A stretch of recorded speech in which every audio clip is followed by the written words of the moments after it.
พี่น้องถ้าอีจามมาโรงพยาบาล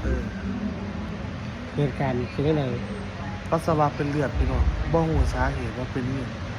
เหนียวเป็นเลือดใช่ไหมปัสสาวะเหนียววันสิ กระเป๋าก็ทั้งกา ผลเลือดกับผลเหี่ยวอยู่ ตอนนี้ก็รอคนเลือดคนเยียวอยู่พี่น้อง ว่าจะได้ไปกรุงเทพมาหมู่บ่ล่ะ รอฟังผลก่อน พอดกรุงเทพก่อนเนาะอย่าให้ที่ละเว้าซื่อ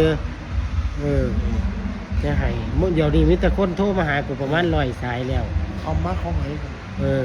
ว่าจามเป็นอะไรเป็นอะไรเป็นอะไรบ่ได้เลือดตก ว่าจับไม่วางสิ บ่ได้เบาหวานขึ้นได้พี่น้องถ้าเราคนว่าเม็ดนั่นแล้วเบาหวานขึ้นกับ หาละคนก็ว่าเบาหวานขึ้นความดันขึ้นว่าแมนมันเหี่ยวเป็นเลือด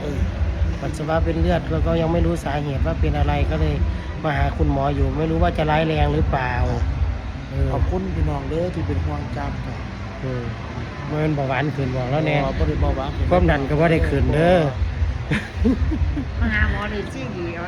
มาหาหมอนี่ เพิ่นเอาว่าไปฟังเพลงช่วงฟังเพลง ป่าเมื่อยเนาะเป็นฟังเพลง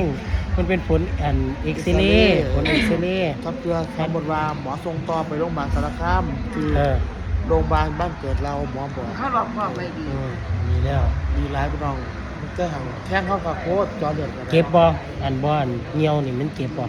มันเก็บหำมึงบ่ เจ็บมันเจ็บบ่เจ็บได้หรอกเพราะมันเหี่ยวสุดแล้วมันถึงเจ็บจริงๆ กูก็เคยเป็นคล้ายๆเป็นแบบว่าเหี่ยว เหี่ยวยัดไป แต่ว่าถ้าเหี่ยวแล้วเจ็บแต่ว่าเหี่ยวออกมาเป็นเลือดเลยคือลาบงัวนี่บ่คิดเบิ่งออก เป็นน้ำแดงนี่บ่ กินน้ำเยอะ ปล่อยงัวไปเป็น ๆงดน้ำอัดลม คือว่ามัน น้ำมึงก็ต้องกินน้ำหลายๆอีก หมอบอกคือว่าต้องกินน้ำเยอะๆก่อน กันว่าชื่อกูนี่กินน้ำหลายอีหลีเพราะเพื่อนกูกินน้ำหลายมึงกินน้ำหน่อยอยู่ฉันละพี่น้องขอบคุณทุกคนที่เป็นห่วงจามเด้อแต่เดี๋ยวสิมาสรุปผลให้ฟังอีกเทื่อนึงว่ามันเป็นยังไงตอนนี้กำลังอยู่โรงพยาบาลปทุมพรนะคะ